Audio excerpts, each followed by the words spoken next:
Tous pour un. Mesdames et messieurs, très respectueusement, je vous prie de bien vouloir suivre attentivement le discours de la présidente par intérim, que je vous demande d'ovationner et d'encourager. Madame Janine Tati Koulma.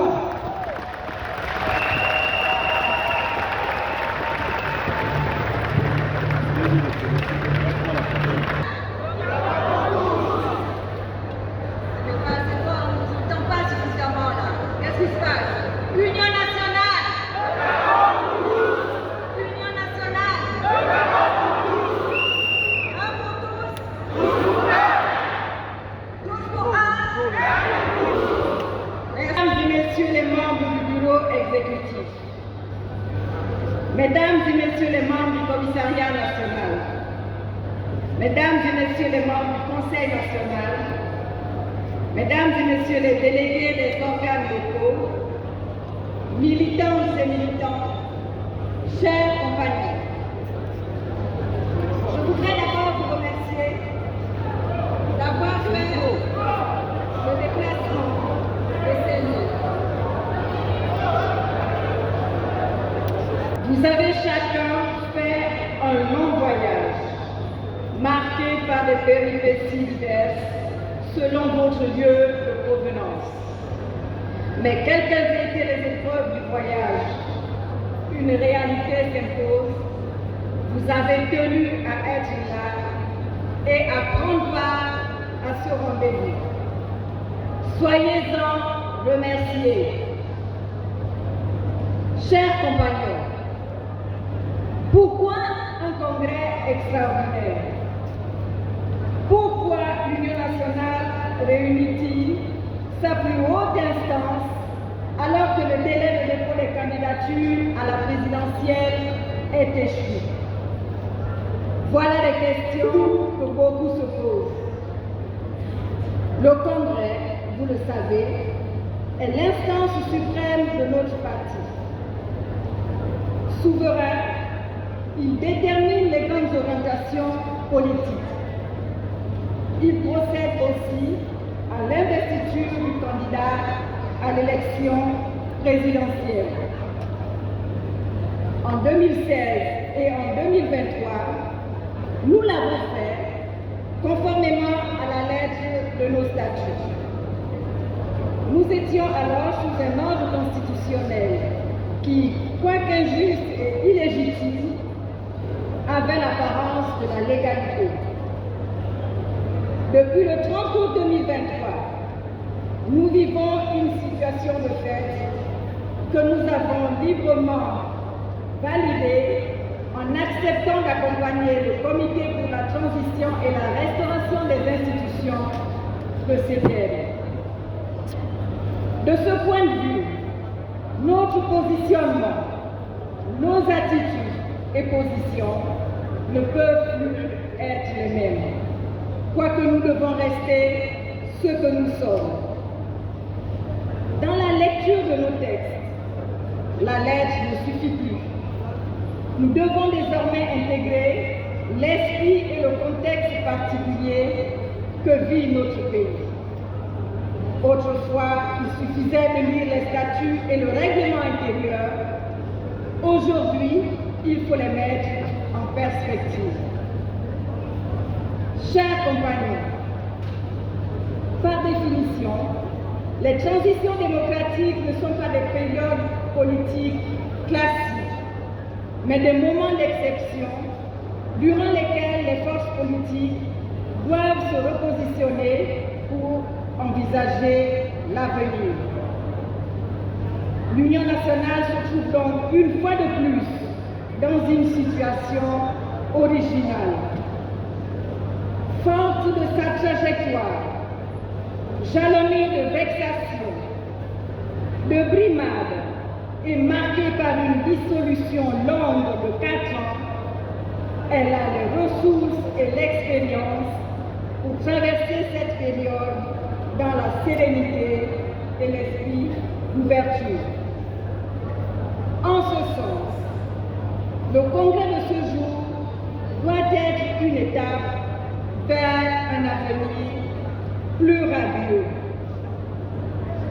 Tout au long de cette journée, nous devons nous souvenir de notre longue marche. Nous devons revisiter les 18 derniers mois pour tracer des perspectives.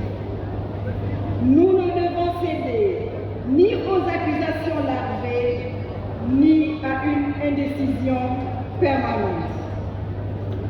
Disons-le clairement, durant ce congrès, nous devons dire si nous acceptons de continuer à accompagner la transition et si nous décidons de soutenir la candidature de Chris-Lothaire Oligui Nguema à la présidentielle du 12 avril 2025.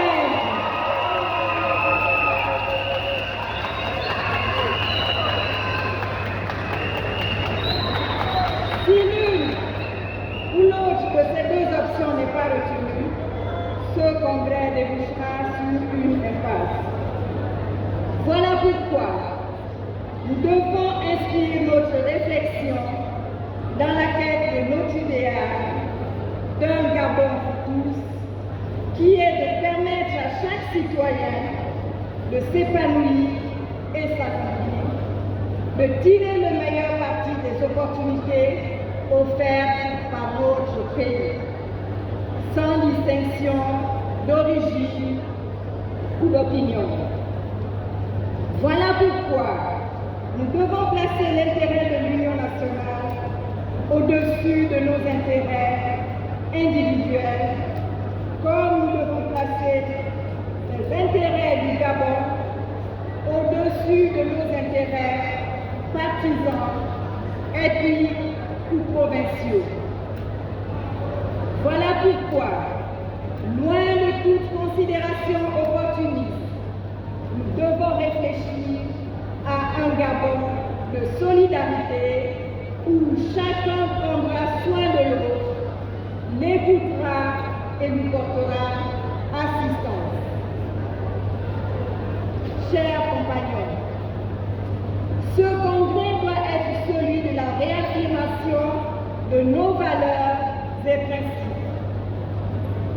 À court et moyen terme, l'avenir de l'Union nationale se joue aujourd'hui. C'est cette réalité qui doit guider votre réflexion. Elle ne doit du reste poursuivre qu'un seul but, mettre notre parti en capacité de peser sur la vie nationale.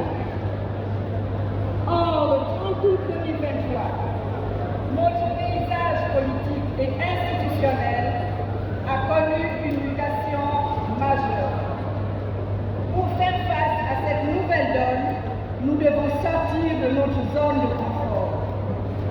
Nous devons relever le défi de l'adaptation et du réalisme, sans pour autant nous renier.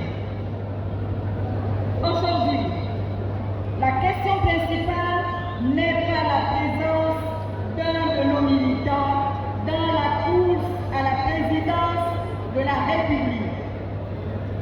La question majeure est celle de notre capacité à influencer la marche du Gabon durant les 7 prochaines années. Pour cela, nous devons concourir dans le plus grand nombre de sièges aux législatives. Nous devons présenter des listes au local partout où ce sera possible. C'est ainsi que nous nous donnerons les moyens d'agir au niveau national comme au niveau international. C'est ainsi que nous pourrons prendre toute part dans l'œuvre de reconstruction et de redressement national. Notre combat est maintenant autant électoral qu'institutionnel, autant politique que sociologique. Plus que jamais, il est fondé sur la nécessité de sauvegarder notre identité et maintenir notre influence sur la vie publique. Vive l'Union nationale, vive la démocratie, vive la République, pour que vive le Gabon. Je déclare ouvert les travaux du 3e congrès extraordinaire de l'Union nationale. Je vous remercie.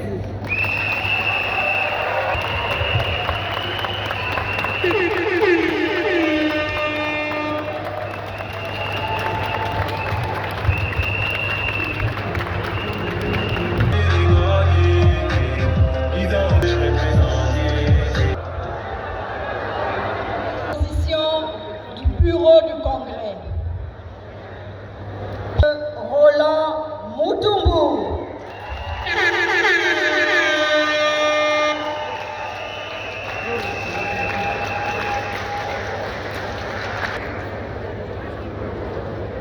Il est vice-président de l'Union nationale.